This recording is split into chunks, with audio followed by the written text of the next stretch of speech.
when I started, I came in.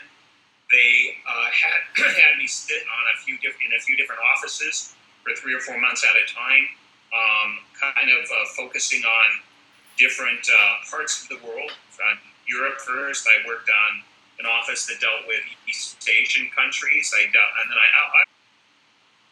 I was working at the CIA headquarters building on 9/11, and it's in Northern Virginia, and some people say McLean. I guess technically it's in Langley, Virginia.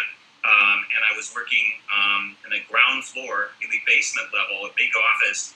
I was a manager of about 200 people that were working there at headquarters that morning, and then another 200 people that were deployed overseas. So that was my responsibility that day. I'd been in that job for 4 or 5 months before the 9/11 attacks. In order to further their political aims and reject Western influence and ideology, some of the Middle East turned to terrorism. It was a new, unpredictable insurgent warfare. In 1993, Al-Qaeda conducted the first terrorist bombing of the World Trade Center. It was a miracle that only 6 people died with the amazing force of the bomb used. In 2000, Al-Qaeda was behind the bombing of the USS Cole, a billion-dollar warship which was refueling in Yemen. 17 sailors died.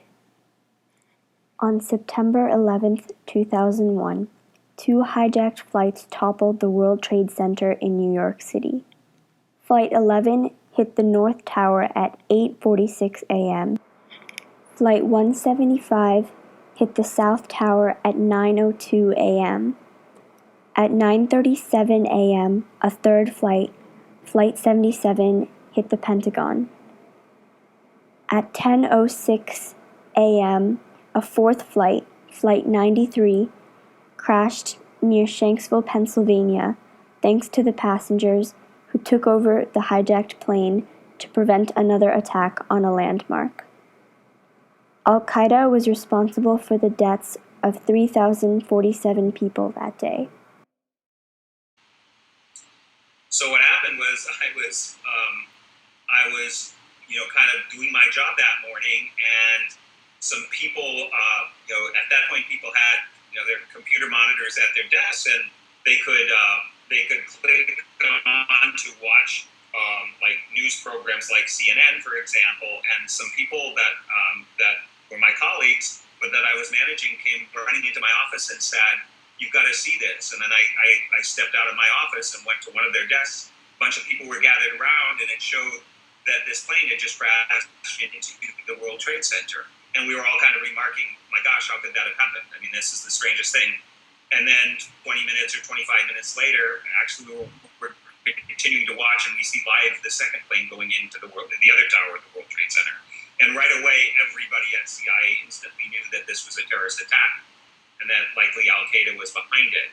So what happened then was there were a lot of other things going on besides the attacks on the World Trade Center that day. You remember there was an attack, a plane was flown in the Pentagon, and another plane, the passengers, because they had been advised that what had happened with the other planes, their plane had been hijacked. They were in touch, some of those passengers, this was on a flight called United 93, were in touch with their loved ones on the ground through their cell phones, their mobiles, and they were told that, look, these other planes have already crashed, and that these guys are not going to land these planes. And that's what led to their attempt, these very heroic people, to attempt to take over that plane. That plane crashed in Shanksville, Pennsylvania. So that was going on. But in addition to that, there were a lot of other things. For example, in these kind of crisis situations, rumors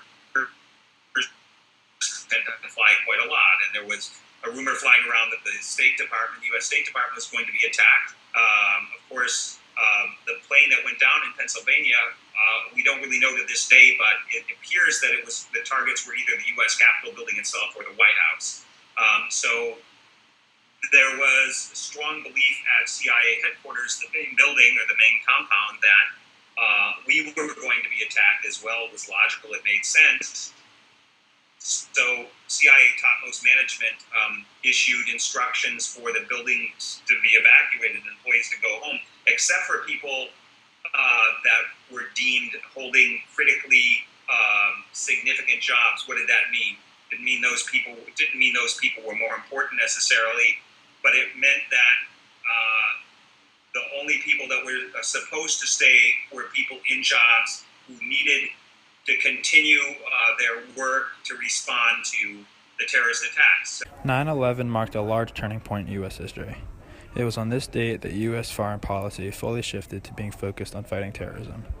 Hours after the Twin Towers fell, President Bush declared a war on the Taliban and al-Qaeda, and as a result began the War on Terror. In the days following 9/11, a Pakistani delegation, as well as the UN, attempted to force the Taliban to hand over al-Qaeda leader Osama bin Laden. The Taliban refused, and Taliban leader Mullah Omar prepared his troops for a holy war against the United States. I stayed that morning as well, too, because it was imperative for me to stay in touch with our people that were deployed overseas, because they wouldn't know what was going on, and there would be a lot of chaos and so on. So I stayed. Everybody else exited the building, and in fact, there was a huge traffic jam.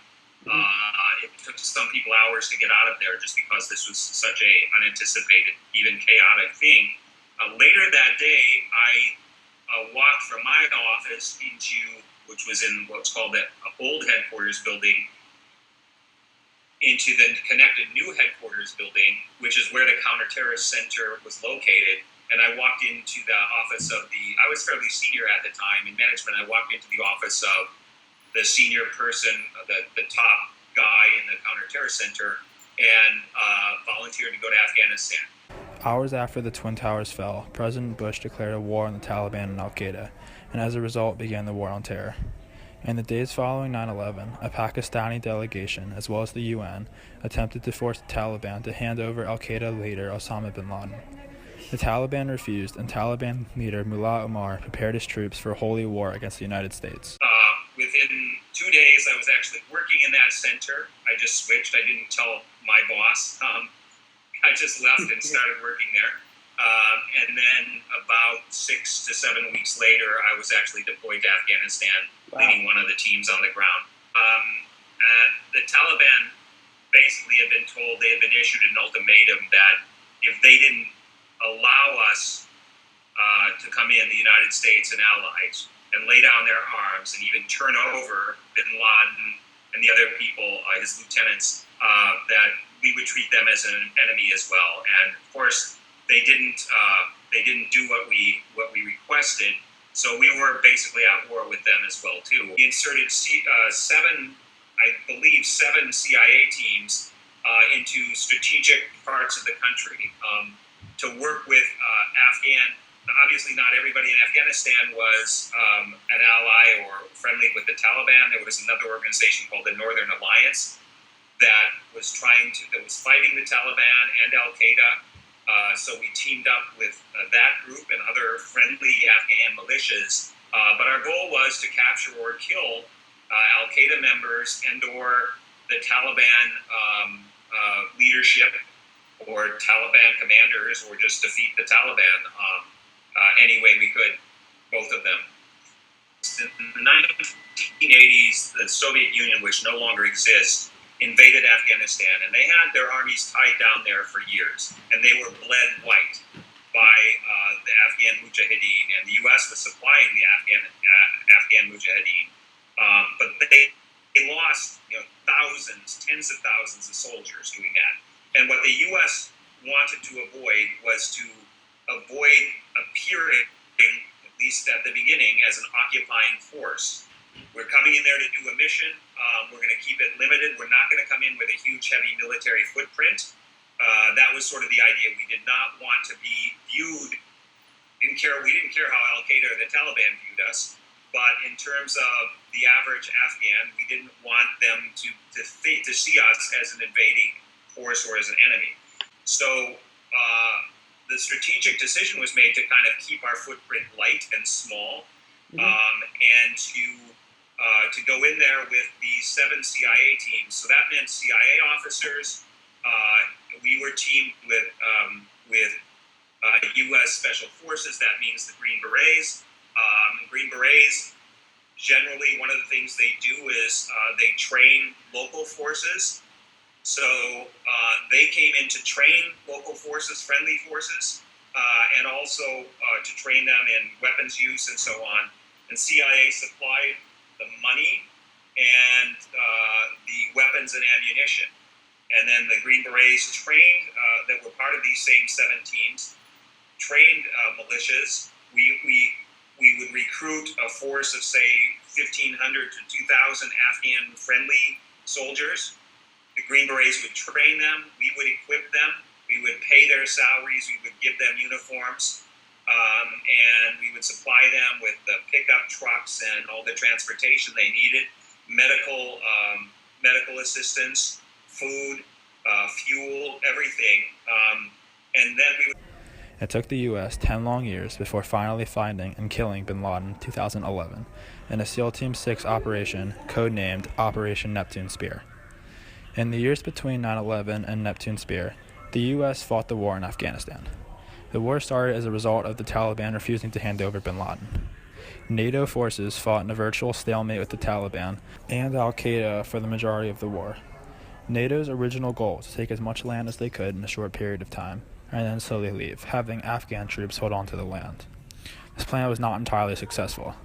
The U.S. is still pulling troops out of Afghanistan today, and the U.S. spent billions of dollars on this war, plunging further into debt. However, in this war, U.S. troops were able to greatly weaken al-Qaeda, limiting their numbers to a few hundreds and forcing members into hiding. In the fall of al-Qaeda, a new terrorist group emerged, ISIS. ISIS is another Islamic radical group that currently controls large plots of land in Syria and Iraq. ISIS is the largest terror threat in the present day. Their videos of decapitating prisoners from Western nations turn the U.S.'s full attention to ISIS. ISIS continues to strike throughout Europe, most notably with the attacks in Paris and Brussels. Obama was able to take out bin Laden during his presidency, as well as begin the fight against ISIS.